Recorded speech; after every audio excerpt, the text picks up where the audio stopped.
Thank you for joining me. I am the Music Man. Well, I was a long time ago. I used to be a karaoke DJ back in the day, back in the 2000s period, and thoroughly enjoyed it. I had a regular spot in a couple of pubs every Thursday, Friday, maybe Saturdays or so on, and used to go out and entertain people with music and karaoke. I also used to do birthday parties, christenings, anniversaries, etc., and I really enjoyed it. Eventually, though, I stopped enjoying it and I put the gear away. I've still got all the gear. I do take it out occasionally, play some music in the house, a bit of in-house karaoke. So I've been looking around at videos. I've seen these units, these little mixing decks, and I've always wondered, what are they? How do they work? What do they do? So I thought, you know what, I'm going to buy myself one. And I was looking at some of them. They were so pricey. It looked like £1,000 for these big Pioneer DDJ decks. I thought, bloody hell. Then I came across this, the Numark Party mix. It's about 85 quid new. I got this for 50 quid off eBay, off Facebook, sorry. And I thought, well, if I'm no good with it, I can't use it, I may still be able to make my money back on it. So this is essentially an interface for this program, which is Virtual DJ, which I've used for many years now. Now these little mixer things are ideally designed for DJ, for a program called Serato DJ, DJ Lite, etc.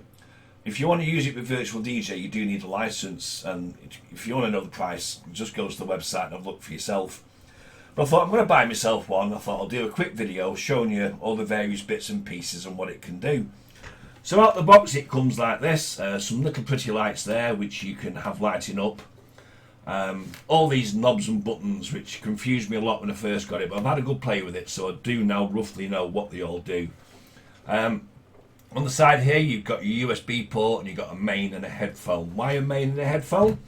Main will go to your powered speakers, your amplifier or your mixer, whatever you're using, and the headphones obviously you put on your head, and then while it's playing on this side you can listen to what's being played on that side, so you can work out at which point to mix it together. So that's why we have headphones. Now, as I said, with Virtual DJ you do need a license, and it's a monthly one I pay. I thought I'll give it a try, get a monthly one, and if I'm no good I'll just cancel it. So let's plug this in to the computer. Right, so you see it lights up straight away for you there like that. And I'm going to plug in a speaker that I've got over there into main, and I won't plug the headphones in because you guys won't be able to hear it. Now you'll notice if I go to Virtual DJ, it's popped up saying it's detected Party Mix Mark II. And I'm going to say the music's coming out of the mixer itself, so I'm going to click on that one there, click OK, and then there's equalizer controls and stuff like that. No idea what they are because I've no idea what they are. Click OK. Right, okay, I now need to show this unit down here, so I'm going to bring on my down cam and just sort that, bear with me. Right, so you can see the party mix and you can see Virtual DJ there. First thing is the lights. You can have the lights on and they'll flash with the music, etc. As I said, I think they only work through Serato, not through Virtual DJ, but never mind. Right, let's start at the top. We've got this big button here that says Browse on it, if I just show you that there. If I turn that round, you can see the tracks go up and down. If I press it in, I can go across to the folders here, and I can go up and down. Once I've chosen a song, so let's go for The Edge of Heaven. If I press 1, you'll see it load that on deck 1. Okay, so I'm going to find another track now, and I'm going to try and stay to the 76.1 beats per minute. So let's go for 76. Just got lucky. So I'm going to press the number 2 here, and I can see now that's loaded in deck 2. Now it tells me I'm using auto match key. No idea what that is, but it must be a good thing, so we'll click OK on that. So first thing is, if you turn this wheel around here, you can see it makes a noise. It plays that side. I can line that up to exactly where I want it to go. And if I do the same on this side here, there's no sound because this slider here controls which side the sound comes out from. Oh, I scratched. Woohoo! Did me first ever scratch. Well done. We're going to put that in the middle. Right, so now we've got up here, you can see we've got levels, minimum, max level there, treble, bass, and we've got headphone socket in the middle here. Headphone socket? Say no idea. Headphone, so we can alter the volume of the headphone with that one, and that's the main output there. and then you've got your two headphone buttons here. So if you want to listen to this track on your headphones, you press that. As you can see, it lights up.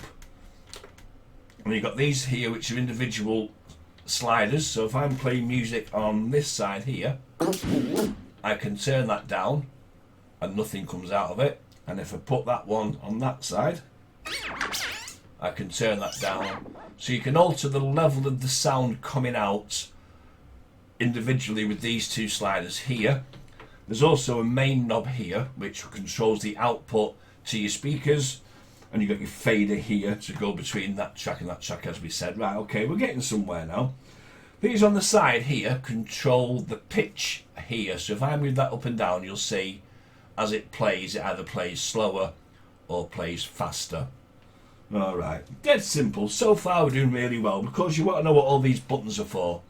First one here, this flashing green one, is the play button. I'm going to press that, and you'll hear music playing there. Can't play it for too long because I might end up getting a content match off eBay. Off YouTube. Right, this Q button here, if I hold that down, it plays. And when I let go, it goes back to where it was playing from. Like that. Now sync matches the beats together. So if I press that sync, if you look where it says 7720 and 7612, if I press sync, it moves this track here to the same as that track there. So that now becomes 7720. There you go. So it keeps all the beats together. What else have we got? Right, okay, we've got hot cue. Now this is this one here. Now if I play this track and I press 1, you'll see there it's put a cue mark in. Now if I press 1 again, it will go back and it will play from that cue mark. Press it again. Now I can put a second cue in by pressing that one there. And if I press 1, press 2, you see it moves back to that cue mark, which is really good. We've got loop mode as well, so you press this button here and it changes to loop mode. Now I'm going to play, and it just keeps looping that one bit. If I press 2, it makes it a longer loop, like that. 3 makes it that long, and 4 is all that there. I'm hoping I don't get content after playing this, but that's what the loops are. Now samples are set up in Virtual DJ. I haven't played with this on. If I press 1, I get that. Number 2, I get the siren. Number 3, thunder maybe. 4.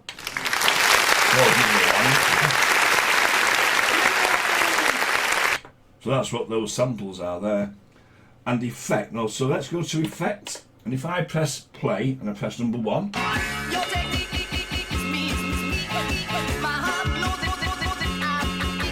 ooh, that makes it all sort of jumpy and something like that. What's number 2 do? Ah, right, so flange. And then 3.